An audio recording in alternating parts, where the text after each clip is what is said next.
You want to a life transforming experience as Pastor Prince Abah brings you God's Word with deep insight and power. God bless you. 1 month every day. It's not this Sunday service you come for and then lift up hands after worship and praise and preaching. You go back home and wait for the next service. You need schooling. You need training. Now, we want to now school the states. We want to now, all of the things I've been saying is to show you what we can make out of people's life if we give them opportunity. Just like what you're hearing now. Imagine there are 3,000 people hearing it now. Currently in this hall. Do you know what that is? That means every service we're releasing 3,000 deliverers. Then imagine we now grew it to 5,000. A law faculty that graduates 5,000 lawyers have graduated 5,000 problem solvers. Don't you know that? A faculty of law that is training 5,000 law students is training 5,000 problem solvers, legal problems that they will solve. That's how, if we keep admitting more souls into the church, admitting more souls, and we need capacity for that. That's what I'm teaching you. As we keep admitting more souls, and then the pastor and is training the people, because that's the purpose of the pastorship. The pastoral work is for training. The apostolic work is for training. Go and read Ephesians chapter 4, verse 17. Verse 11 rather. Go and read Ephesians chapter 4, verse 11. You see the fivefold ministry: apostle, prophet, evangelist, teacher, and pastor. The Bible said that this fivefold ministry, they are giving for the equipping of the saints for the work of what? Ministry. So my job as a pastor and apostle, whatever, is to train you, sir. It's not just to bombard you with preaching. As a matter of fact, you're the one who should be preaching. Because preaching is how you win souls. But my job now is when you bring people to the church, bring people into this institution, into this school, I now equip them for their ministries, equip them for their destinies, equip them for the assignment for which they were born to solve. I don't know if it is clear to you that church is a school. Somebody sitting down here, you are called to solve the problem of marriages. You are called to solve the problem of youths. Some of you are called to solve the problem of orphans. Don't you know orphans have problems? Is it because you came from a house where a father and a mother raised you? Do you know there are some who have never seen their father from the first time? They are in orphanages. There's somebody who will have the anointing and the equipment to go and raise those children. Some of those orphan caregivers in orphanages don't know what to do with those children. They are just there collecting salary. When that ministry starts, so that those children don't feel like they are fatherless or motherless. It's not going to go and celebrate birthday and buy Fanta and buy tissue and buy Indomie. That's what most people do. It's a ministry to them. Imagine that you're the one who catches it now. There are more people with ministries outside this place that you can know. But they are confused, they are lost. So slave queens. A slave queen is a Mother Teresa. A Mother Teresa who doesn't know. Until she's brought in here, her eyes can't open. Mary Magdalene did not realize the thing she was carrying on her inside until she was brought to the feet of Jesus. The woman of Samaria did not know the capacity she was carrying inside for a whole city until she was busy marrying husbands, up to 7 husbands. Until that woman encountered Jesus. And what happened? Everything changed. Rahab the prostitute in Jericho did not realize what she was carrying. That's going to be the great grandmother of Jesus. She didn't know, but she was slain on the lives of different men. Until she encountered the spies who came on a mission to Jericho. And when they delivered that lady from Jericho, they discipled her inside the camp of Israel. And that's where the woman's destiny changed. She became the mother of Jesus, the grandmother of Jesus. Imagine that those 2 men did not go there to win that soul. She would have been lost with that sinking walls of Jericho. And a woman with the capacity to be the mother, great-grandmother of Jesus would have died there. That's how most of these young men and women you see on the street of this city, in different locations, there are some of them that the earth has been waiting for their manifestation. But the devil is still misusing their destiny. He's still mesmerizing their lives until you go out there and tell them, come with me. Somewhere your life will be given a meaning. Until you do that, the earth will continue to groan and waiting for their manifestation. Imagine what would have happened with an Apostle Paul if he never encountered Jesus and encountered Ananias. Imagine what would have happened to a Peter, a James, and a John, a Thomas. Look at what would have happened to the 12 disciples of Jesus if Jesus never schooled them. Peter would have died an ordinary fisherman. John would have died an ordinary fisherman. Luke would have died an ordinary doctor. Matthew would have died an ordinary tax collector. James would have died an ordinary fisherman. But when they encountered Jesus and they were schooled, those ordinary men took their word. There are many ordinary people out there who God is looking onto to take their word. But until they come here, they can't take anything. Because from the point of salvation, admission, to convocation, there is a process of training. It doesn't matter the calling on your life. If there's no processing, there will be no manifestation. So it's time to now expand our capacity to accommodate more people here. We want to now raise more deliverers. We want to now raise more global leaders. We want to now process more sons. We want to now raise more people that will change the world. And the target is 3,000 people. Just for this dispensation. After we achieve that within now and a certain time I'm going to show you, we'll set a new target. It's time to disciple Ebonyi State. My friends, it's time. So I read you just one scripture. Are you sure we're not coming back tomorrow? Lord, why can't this finish? Luke chapter 5. Can you just spare me 15 minutes and I'll close? Can you do me that? And you're sure you'll not be angry, right? 15 minutes. Are we good? If you are sure, shout it louder. Okay, that's how I know you're ready. Let me just do this in 15 or less and then we close. Luke chapter 5, I'll read from verse 1. And it came to pass that as the people pressed unto him to hear the word of God, he stood by the lake of Gennesaret and saw two ships standing by the lake, but the fishermen were gone out of them and were washing their nets. Verse 3.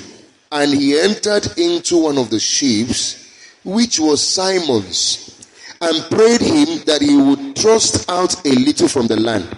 And he sat down and taught the people out of the ship. Now when he had left speaking, he said unto Simon, launch out into the deep and let down your nets for a catch. Now look at Simon Peter's response in verse 5. And Simon answering said unto him, Master, we have toiled all the night and have taken nothing. Nevertheless, at thy word, I will let down the nets. So I show you something there you've never seen before. Number one, Peter toiled all the night, caught nothing. You know why? The guy was operating on a shallow basis. Shallow basis of fishing is when you go to one individual and tell him, come to church with me. Sometimes he comes, sometimes he will not come, and you feel disappointed. Shallow, you will catch nothing with that. Shallow fishing is when you use one hook to be fishing a soul. So every Sunday, you just talk to somebody a whole week. I hope you're coming with me to church. Maybe the person manages and come. And that's the only achievement you've achieved for 3 months, 5 months. Only one soul. So this guy was not able to catch anything. Because he was fishing shallow. He was fishing on the surface. He was not thrusting into the deep of the city. So Jesus was trying to correct that strategy. He said, look at how big your church is. You cannot fill it with one people. He said, you need to fill it with nets. He said, trust your nets. If you read verse 4, it said nets. That's plural.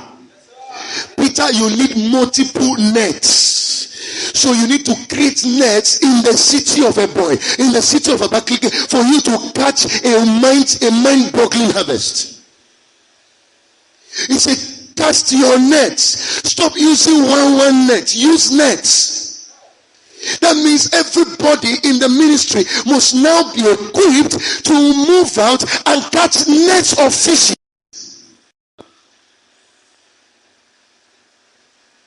No more relying on one or two persons to do the job.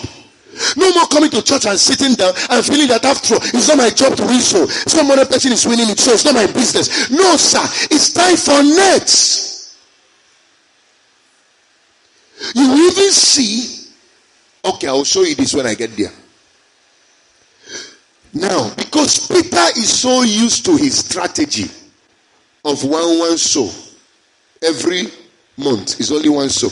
Some even a whole year, not one soul has come to the church. A whole year.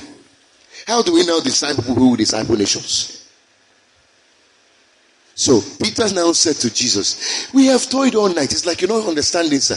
And we've got nothing. He said, but nevertheless, at thy word, I will throw in the net. So Peter did not get the instruction. Read your verse 4 again. Jesus used plural nets. But Peter said in verse 5, I will throw in they. There is a definite article in English. It is I will throw in the nets. It is I will throw in nets. He said I will throw in the nets. Singular. But guess what?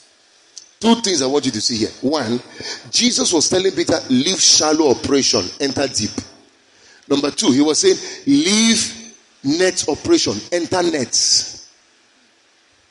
That means you must look for all the territories that make up Abakaliki, all the major places people converge, all the different spheres, all the different groupings, all the different professions, all the different businesses, all the different places people converge and cast a net over that place.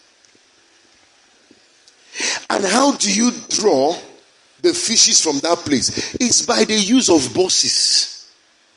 You can't fill this dome by doing one so. You fill here by deploying buses. Buses are the nets that catches, that brings the souls that you're winning out there. It's bus. Bus is a net. You see Glory Dome. You look at Glory Dome, you see it's full. Human beings everywhere. And you're thinking, oh, these people are just led by the Spirit of God and they are running to church. No, sir. It's this thing you understand. Nets. They use buses and capture a city, a territory, and they load them inside there after they have done evangelism. Because the end point of evangelism is to bus people. It's transportation. You must transport people to church. If you don't do that, your evangelism is a waste of time. Hello, somebody. The end point of fishing is to throw the net. If you don't cast the net, no matter the number of fishes that assemble where you're standing, nothing will come. Then when you now throw the net and catch the fish, watch what happens. You take the fishes in the net and load them in your boat. The boat is the church. The net is the buses. Is somebody hearing what I'm saying? So I'm looking for people here now, if not everybody, who will now go sit down to digest what I'm teaching and get ready for nets fishing. Nets fishing. Fishing with nets. I wish I could have the time. I would have shown you what will happen to you when you start doing this. The level of growth you will attain. How your ministries will be developed. How you will become a solver of problems. How you become a gift to your world. You will be so shocked. You will be so shocked. Some of you, your relationships will move to the next level. I don't even think you understand. Some of you, your boldness will move. Your wisdom will move to the next level. Because you will never be able to communicate to people except you are growing. So when you have responsibility of winning souls, you know you need to talk to people. You will be growing deliberately in your knowledge of the word. You'll be growing in the spirit. You'll be growing in your maturity will move to the next level. Your dressing will change. Your appearance, everything will change. Because you are now responsible and accountable to people. Assuming you just meet maybe the vice chancellor of Ebonyi State University now. For those of you who are in school, you just meet him on the road. And you greet him and say, "Oh, are you my student?" "Yes, I'm your student, sir." He said, "Wow, you look fine. Tomorrow, 2 p.m., we're having our governing council or our senate meeting comprised of all the professors and lecturers of this university.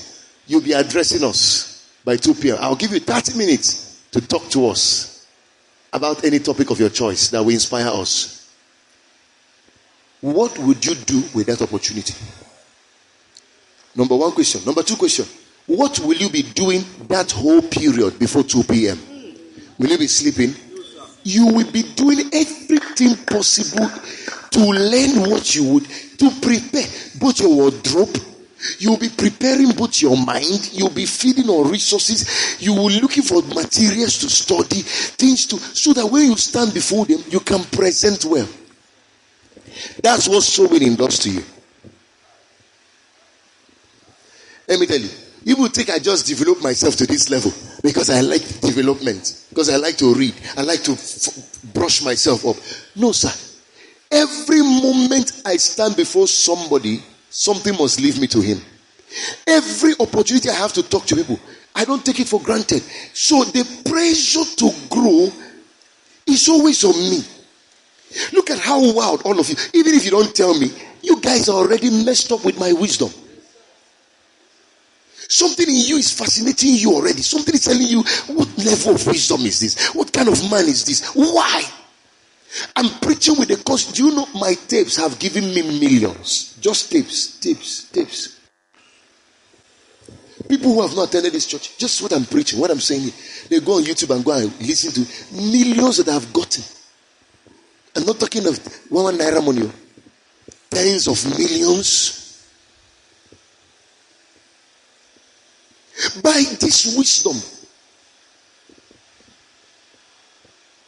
Because as I'm solving problem, God is blessing me. You are where you are because you are not helping anybody. Your life is not impacting anybody. Your life is not changing anybody. Don't be saying this thing is for pastor or a few persons. No, this thing is for everybody. The moment you move into this enterprise, the moment you move into this industry, watch and see. Everything about you changes. I won't talk about the benefit of it now. I will focus on the benefit later. Maybe the next Tuesday we come back. We focus on that. But now I just need to show you why this is important. Why we have to do this. So Jesus said to him, throw the net. He said, I will throw a net. And he threw one net. Look at what now happened in verse 6. And when he had done this, they enclosed a great multitude of fishes, and their net broke. So they caught. Anyway, he used one net, but he obeyed one thing out of the two instructions. He launched into the deep. Because the deep is where you find all those fishes you are looking for, not the shallow. But the thing is that he used one net, and you don't use one net to go into the deep. You use several nets, because inside the deep is where all the calibers of fishes, of human beings, of people you are looking for in the city are.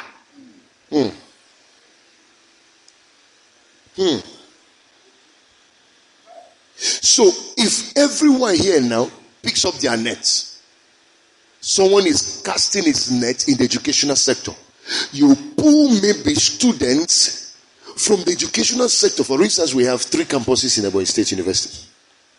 We have Presco, we have CAS, we have what do you call it on? We have Palm Sites mixed with Isheke. Let's just say 3. These are deeps that you need to launch into. People who operate shallow at the campus level, for instance, you want to win campus students, see how to operate shallow.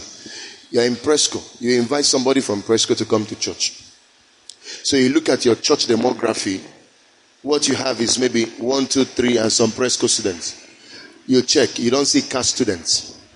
You check, you don't see Palm Side students. You don't see Shaker students. It's not a complete job. You've not yet caught that university. You are at the shallow level of that campus. Let's do it now. How many people from CAS comes to this church as students? How many? If you do the study, you will notice students who come here are from Presco. There's Palm Side. How many of you will come to church from Palm Side? No, if there's anyone, show me. From Isheke, show me. You know the problem? Shallow fishing. But now to launch into the deep is to cast net across the campuses. So somebody, 1 or 2 persons must be in charge of Presco. Presco becomes their territory. They plant a fellowship in that campus, and maybe every Wednesday they are meeting, because they have to get these people through their houses and hostels, invite them, talk to them, give them my messages, share the word with them. Then maybe on Wednesdays the day they are converging to come and maybe do prayer and some Bible study, and then they continue again, and then Thursday they invite them to church. But Sunday, which is the main important service, all that campus Presco, the coordinator pulls them to church. Then as a Presco guy is doing, the CAS guy is doing his own job, working at the same speed, working with the same intensity. And then on Sunday, he pulls his own net with buses to church. The coordinator in charge of Palm Side is, that's how when you finish, you have caught a net of multiple. When you lower your net into the deep, you know what happens? You don't catch just one species of fish. I think these guys are not hearing what I'm saying. You don't just catch one species of fish. Inside your net will be tilapia. Inside your net will be frog. Inside your net will be a crab. Inside your net will be crayfish. Inside all kinds of things. That's why people who launch their net into deep, when they catch fishes and they pour inside the boat, which is the church, they sit down and begin to sort it out. So they find a frog, they throw it back into the water. That's what they're looking for. They do separation. Some they don't throw back, but they separate crayfish from tilapia, separate tilapia from this. Because as you launch it to the deep, you will bring all kinds of people to church. So we begin to now sift which one is for this, which one is for this, which one. That's where training, discipleship comes in. We begin to do discovery. From discovery, we begin to do development. Before we now do deployment, we'll talk about this or that one later. The thing is now flying over people's head. They don't even understand what I'm saying. Lift up your hands. Say, Father, grant me understanding into what my pastor is saying.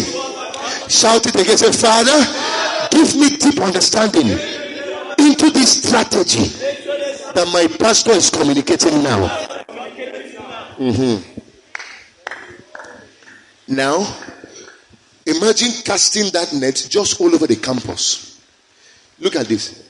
Imagine the Presco guy, he has a target, because we'll do this with targets. Presco guy has a target of, say, 200 people or 100 people. The Palm Side guy has a target of 100 people between so time. The CAS guy has a target of, okay, first of all, even do a census of all these campuses. You'll be so shocked that Presco alone has more than 2,000 students. Am I correct? How come we don't have up to 100 from there? How come we don't have a tithe of that number, 200 from Presco? Let's say CAS maybe has up to 1,000. How come we don't have 100 from CAS? 10%. Let's say Palm Side with Isheke mixed together has up to 5,000. How come we don't have 500? Imagine you do 200, 500 and 100 just from campus. That's how many people in church? 800 people. Net is the key. Nets. Not net. If you cast the net only in Presco, you have not done anything. You've not captured EBSU. You want to have dominion over EBSU, it's nets. All the students in EBSU, you may not get all of them, but you want to have dominion over EBSU. Every faculty must be represented. Every department must be represented. Every unit of the campus must be in the church.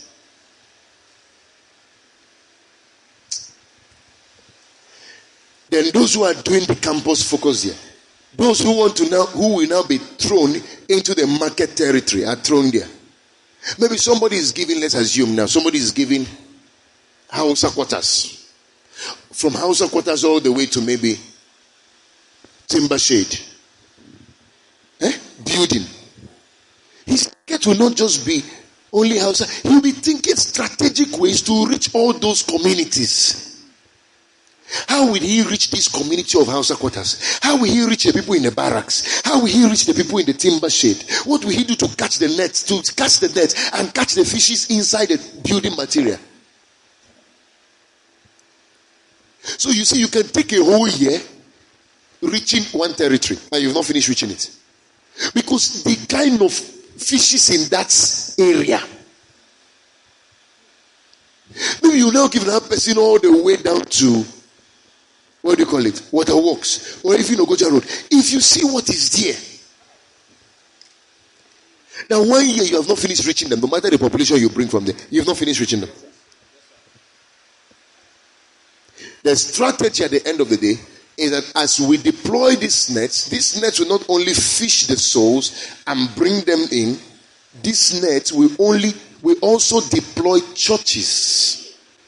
They would also become a net for planting churches in those territories. There's a level of harvest you have from most of these territories. You will no longer be able to bring them to church here. Start a church around that area. And that's what ministry is about. The thing is flying on some people's head. I can see it. It's not. There are some people now who have turned off. This is not what they want to hear. Some are not understanding it. They don't know. But you see, I know some people will catch it, and some people will start doing it.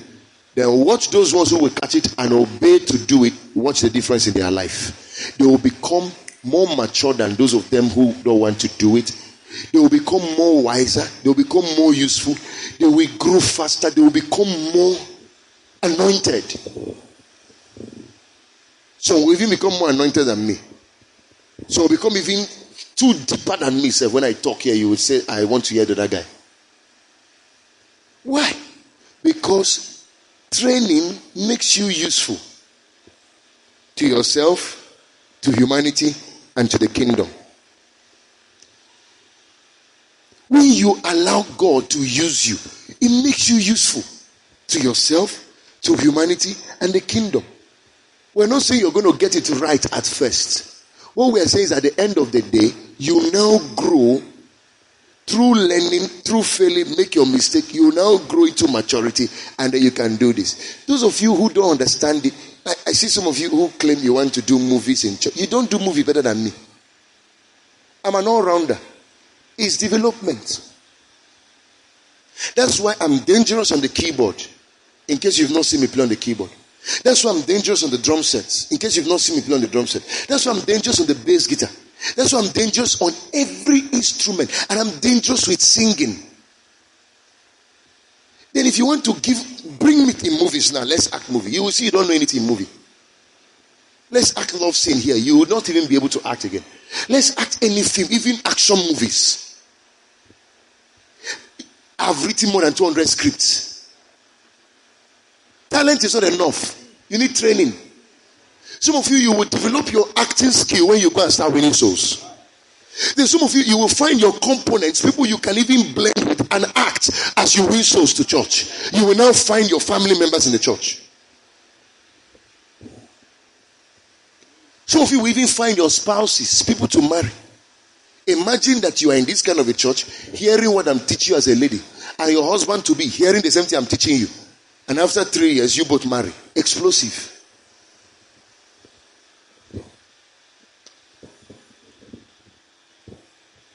And to say you're going to go and marry one Olumba man, how will you work?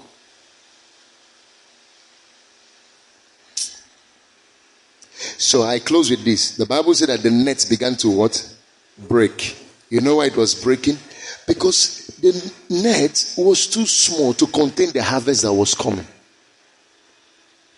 So as the net broke, there are fishes that were falling back into the water because it was breaking. And then there are fishes that couldn't enter into the water because it was overloaded. So what Peter needed to do was to create more nets. He didn't want to employ more hands. He wanted to do it alone. So he took one net and put. Stingy man. Only you want to win the souls.